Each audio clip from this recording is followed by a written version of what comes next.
Hola, soy el doctor Ulises Morán de la cátedra del doctor Iribarren para la materia de Derecho Civil parte general. Hoy vamos a ver la unidad que tiene que ver con atributos de la personalidad, la continuidad. Vamos a desarrollar los atributos del domicilio y el estado.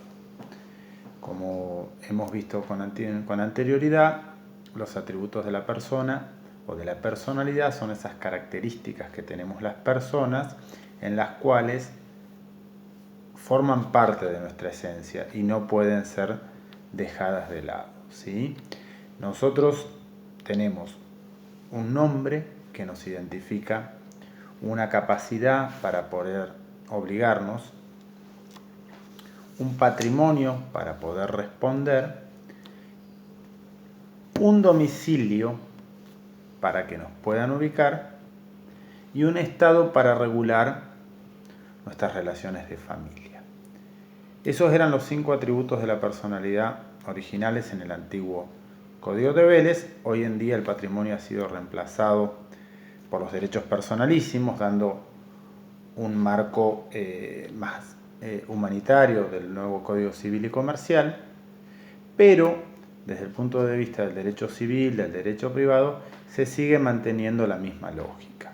Si bien la persona, el hombre, es el centro de todo el sistema jurídico, también es cierto que es necesario individualizarlo, localizarlo, dotarlo de una capacidad para poder relacionarse y un patrimonio con el cual poder responder. El domicilio, que es el primero de los atributos que vamos a ver en la clase de hoy, en una primera aproximación es el lugar donde una persona vive, ¿sí? Donde las personas vivimos es donde tenemos nuestro domicilio, ¿sí? Ahora bien, como el domicilio es un concepto jurídico, tiene que ver cómo es la relación de las personas con el lugar en el cual se encuentran. Y para ello es importante la noción de mayor o menor permanencia en el lugar para ver si se trata de la constitución de un domicilio, ¿sí? O es alguna relación entre la persona y el lugar, pero que no llega a ser un domicilio y no produce los efectos que el domicilio legal establece, ¿sí? Una persona que está en un lugar, en una situación determinada, de paso, que duerme en un hotel en el medio de un viaje, o que está de vacaciones en un lugar, no tiene un domicilio, como establece el código, en ese lugar circunstancial, sino simplemente está en habitación en ese lugar, ¿sí? Si esa habitación se prolonga, como puede ser una casa de temporada, se habla de una residencia, ¿sí? La residencia es otro concepto más extenso que la habitación, pero que no llega a ser el domicilio que nos marca nuestro Código Civil, pero durante un tiempo determinado, con cierto grado de permanencia, esa persona establece su residencia. Un ejemplo claro, por ejemplo, durante la temporada, ¿sí? Una persona que va 2 o 3 meses a un lugar y se establece en una casa, en ese caso tiene una residencia. ¿Cuál es la diferencia con el concepto de domicilio? Justamente que, y ya aproximándonos a la definición legal, el domicilio es el lugar de una persona, tiene su residencia habitual, ¿sí? Ahí establece que el concepto de residencia, permanecer en un lugar durante un largo periodo de tiempo, se le agrega el concepto de la habitualidad, es decir, la permanencia en ese lugar, ¿sí? Entonces ahí el domicilio es una relación completa con un lugar mayor a la habitación y mayor a la residencia, ¿sí? Habiendo aproximado al domicilio como el lugar de una persona tiene su residencia habitual, ¿sí? Se establecía en el anterior código qué pasaba si una persona tenía su domicilio donde vivía con su familia en un lugar, pero ejercía su actividad económica o profesional en otra localidad. En ese caso, ¿cuál era el domicilio que debía tomarse en cuenta? ¿Sí? En ese sentido, se había definido que el domicilio era donde vivía la persona, sin perjuicio de que pudiera realizar alguna actividad profesional o económica en otra localidad. ¿Sí?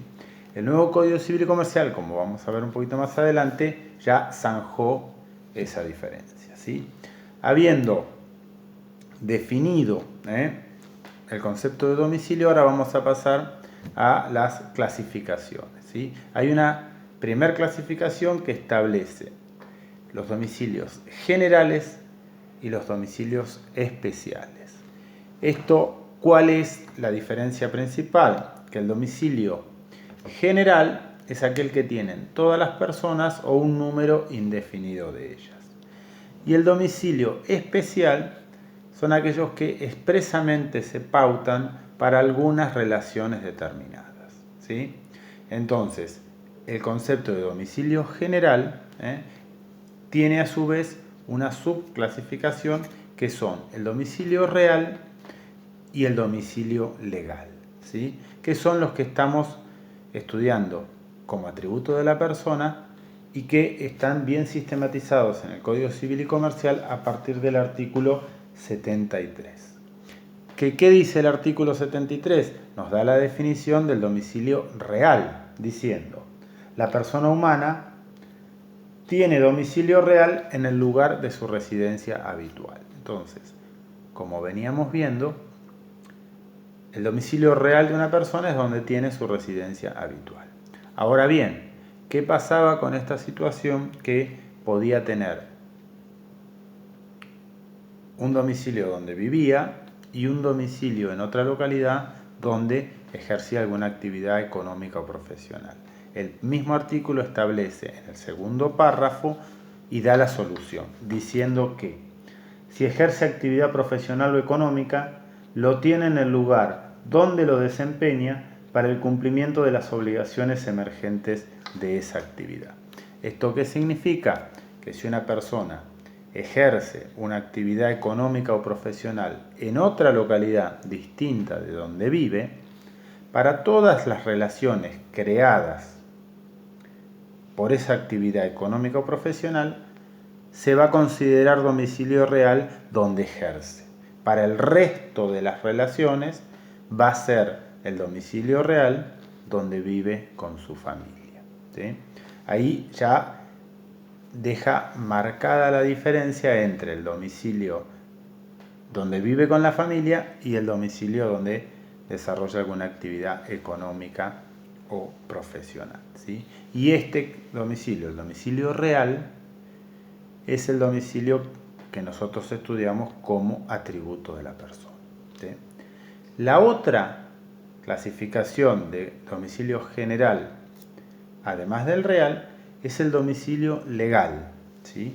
Que es aquel que, ahora vamos a ver según el artículo, pero básicamente es atribuido por la ley a determinadas personas para el cumplimiento de determinadas actividades, ¿sí?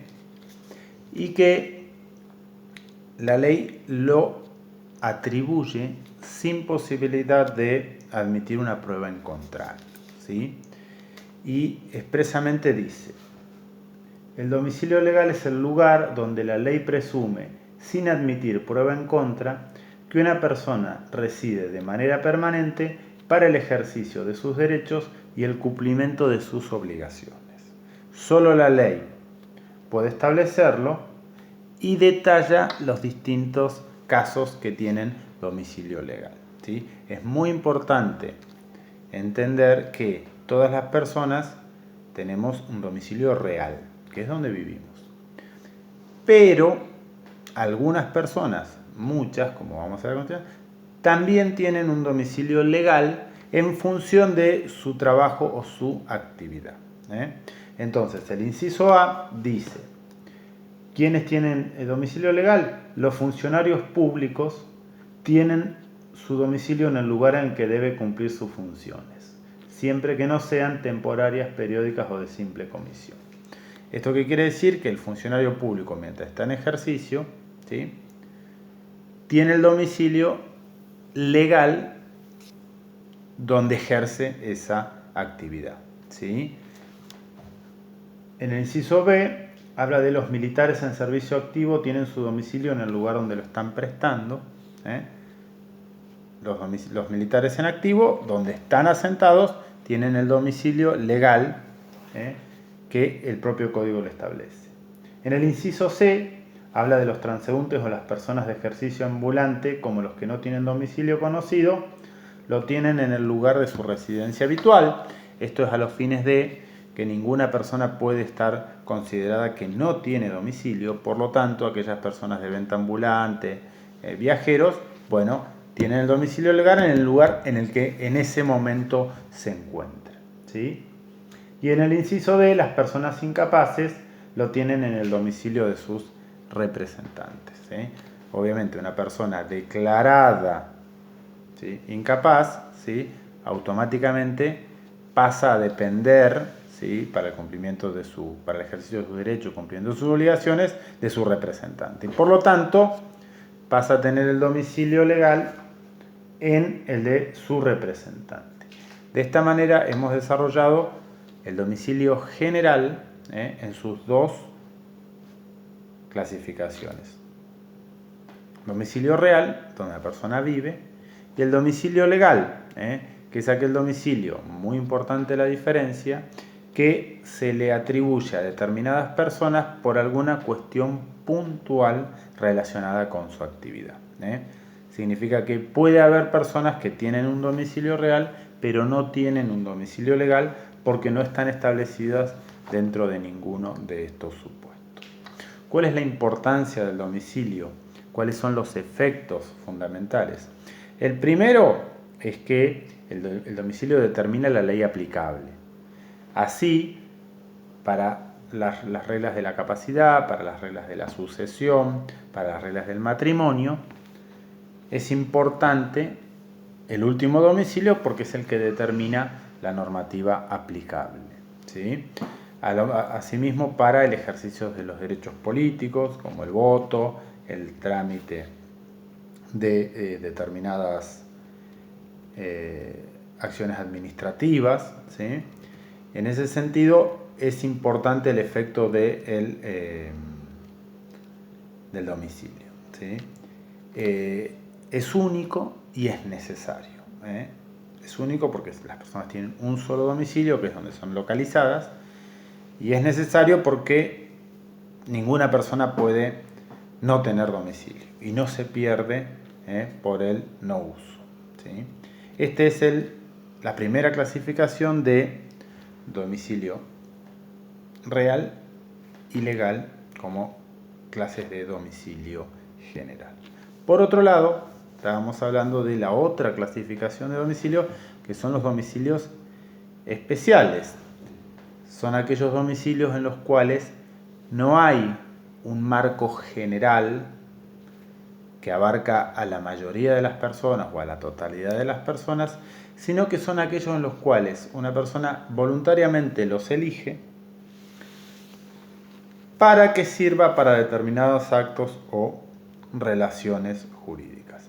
El ejemplo claro es el ejemplo convencional, el domicilio que las partes fijan en un contrato, en el cual establecen cuál es el domicilio que va a regir esa relación y que puede o no ser el domicilio real, el domicilio donde viven. Y generalmente se establece un domicilio de su abogado, de su empresa, de su oficina, y lo establece para cada contrato o relación individual. Esto significa que una persona puede tener innumerables domicilios convencionales, porque es voluntario y se establece para cada relación individual. ¿Dónde lo tenemos en el código? Lo tenemos en el artículo 75 que dice: las partes de un contrato pueden elegir un domicilio para el ejercicio de los derechos y obligaciones que de él emanan. ¿Esto qué significa? Que en un contrato las partes fijan cada una sus domicilios y cualquier comunicación relacionada con ese contrato tiene que enviarse a ese domicilio, indistintamente si coincide o no con el domicilio real de esa persona, ¿sí? Como lo convencionaron en el contrato, tiene que ser válida todas las notificaciones que emerjan de esa relación. Es el famoso domicilio convencional o contractual, ¿sí? Hay otro domicilio que, si bien no forma parte del ámbito privado del derecho civil, que tiene más que ver con el derecho procesal, pero es importante mencionarlo, que es justamente el domicilio procesal o ad litem. ¿Este qué significa? Que para cada juicio en el que una persona tiene que ser parte, tiene que presentarse, está obligada a constituir un domicilio que va a ser válida todas las notificaciones de ese juicio, ¿sí? A diferencia del convencional, que hablaba de contratos, este procesal tiene que ver con la permanencia en un juicio o en un proceso judicial. ¿Cuáles son los requisitos de este domicilio?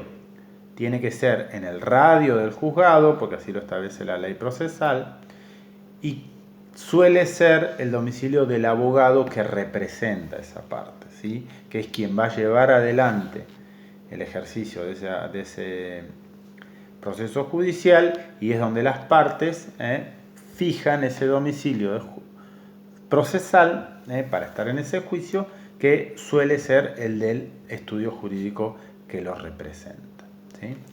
Después también está la figura del domicilio de la sucursal, que se da en aquellos casos en los cuales hay una empresa que tiene distintas sedes, distintas sucursales, y tiene una sede central que quizá está ubicada en la capital federal o no está en la misma, o tiene muchas sucursales o sedes. Y a donde una persona puede reclamar en el caso de tener que iniciar algún tipo de notificación a esa empresa con muchas sucursales. Según establecen los estatutos, puede tener un domicilio central y puede tener muchas sucursales donde hay un domicilio para cada una de ellas. En ese caso se plantea la duda si una persona debe notificar, si tiene que hacerlo al domicilio de la sucursal del lugar donde él mismo vive, o si debe notificar al domicilio central de la empresa, pongamos el caso, la ciudad de Buenos Aires. Bueno, ahí lo que se establece es que si el trámite a notificar tiene que ver con el funcionamiento de la sucursal, se puede notificar localmente. Si tiene que ver con el funcionamiento integral de la empresa, se debe notificar a la sede central.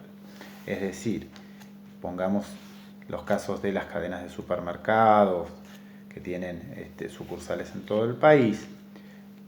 Choca un camioncito de la sucursal de Roca a una persona en una esquina. Bueno, esa persona, para notificar el inicio de la acción por los daños y perjuicios, lo puede hacer en la sucursal, sin necesidad de notificar en la sede central, que puede estar en Buenos Aires, con todo el trámite que eso acarrea. Ahora, si se trata de una cuestión que hace al funcionamiento de la empresa en sí, como podría ser una notificación respecto de trámites centrales de AFIP o demás, ahí sí debe ser notificada en el domicilio central, ¿sí? En el domicilio donde tiene la sede de esa empresa. Ahí vemos también cuál es la figura de este domicilio de la sucursal. Puede darse el caso de una persona que no se conozca el domicilio, ¿sí? Eso es lo que se llama el domicilio ignorado, que también está previsto en el Código, en el artículo 76, que dice: la persona cuyo domicilio no es conocido lo tiene en el lugar donde se encuentra. Y si este también se ignora, en el último domicilio conocido. Acá vemos también que el código no puede dejar prevista ninguna situación en la cual una persona no tenga domicilio, ¿sí? Si no se sabe, es donde está. Y si no se encuentra, en el último domicilio donde fue conocido, ¿sí? Ahora, este domicilio puede ser modificado, el domicilio de la persona. Sí, una persona puede cambiar su domicilio real, y lo hace por el solo hecho de trasladarse de un lugar a otro. Para eso tenemos el artículo 77 que dice: el domicilio puede cambiarse de un lugar a otro. Esta facultad no puede ser cortada por contrato ni por disposición de última voluntad. El cambio de domicilio se verifica instantáneamente por el hecho de trasladar la residencia de un lugar a otro con el ánimo de permanecer, ¿sí? Uno se puede mudar y por el solo hecho de trasladarse ya produce un cambio de domicilio, sin perjuicio de tener la obligación administrativa de ir al registro civil y cambiar su domicilio en el documento a los fines de que le lleguen ahí las notificaciones relacionadas, por ejemplo, con el voto, con poder sacar un carnet de conducir y algunos trámites fiscales también. Y para que no se confunda, un cambio de domicilio no significa una variación de domicilio convencional, que como habíamos visto era aquel que las partes pactaban en un contrato, porque el único domicilio convencional que vale es el que se dejó consignado al momento de la celebración y no guardaba ninguna relación con el domicilio donde la persona vivía, que es el domicilio real. Para el caso de los domicilios convencionales, el cambio de domicilio debe ser, sí, fehacientemente notificado a la otra parte, informándole cuál va a ser el nuevo domicilio para ese contrato, para que sea válida cualquier notificación que se haga. Por último, ¿cuáles son los efectos del domicilio? Que ya los mencionamos principalmente, pero están establecidos en el artículo 78, que dice: el domicilio determina la competencia de las autoridades en las relaciones jurídicas, ¿sí?